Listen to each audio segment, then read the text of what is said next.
Le 16 avril, nous fêtons notamment saint Benoît-Joseph Labre, pèlerin, mendiant, XVIIIe siècle. Benoît-Joseph Labre naquit à Amet, diocèse d'Arras, et fut l'aîné d'une famille de 15 enfants.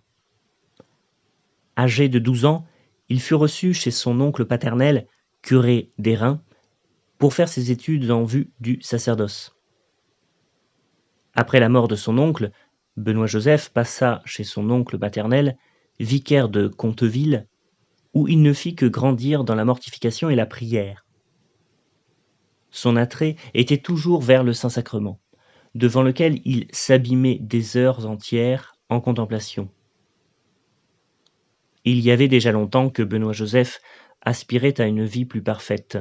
« Être prêtre est bien beau, disait-il, mais j'ai peur de me perdre en sauvant les autres. » Il finit par vaincre les résistances de ses parents et entre chez les Chartreux, espérant y trouver sa voie définitive. Il se trompait, car la Providence permet qu'il soit bientôt renvoyé par ses supérieurs, comme n'ayant pas la vocation de cet ordre. La pensée de la trappe, qu'il avait eue d'abord, lui revient. On ne l'y accepte pas. Ballotté de nouveau entre la Chartreuse et la trappe, il est forcé de s'adresser enfin à Sept-Fonds, où ses scrupules, ses peines d'esprit et une maladie sérieuse donnent bientôt lieu à son renvoi.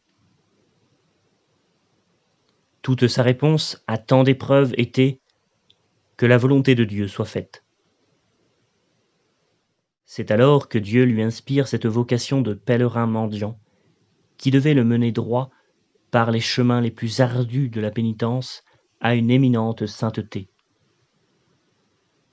Il n'aura plus de relations suivies avec personne, vivra en solitaire au milieu du monde, ira toujours à pied, cherchera tous les lieux consacrés par la dévotion.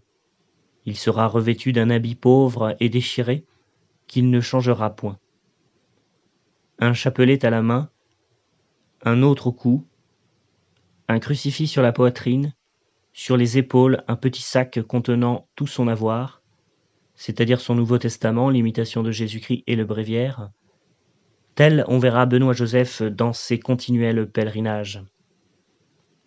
La pluie, le froid, la neige, la chaleur, rien ne l'arrête. Il couche le plus souvent en plein air, il vit de charité, au jour le jour, sans rien réserver pour le lendemain. Il ne prend que la plus misérable et la plus indispensable nourriture, et se fait lui-même pourvoyeur des pauvres. Souvent, il est le jouet des enfants et de la populace. Il est regardé comme un insensé. Il souffre tout avec patience et amour. Rome, Lorette, Assise et une multitude d'autres lieux saints sont l'objet de sa prédilection. Pratique. Retenez ces belles paroles du saint de ce jour. Notre cœur doit être de feu pour Dieu, de chair pour le prochain, de bronze pour nous-mêmes.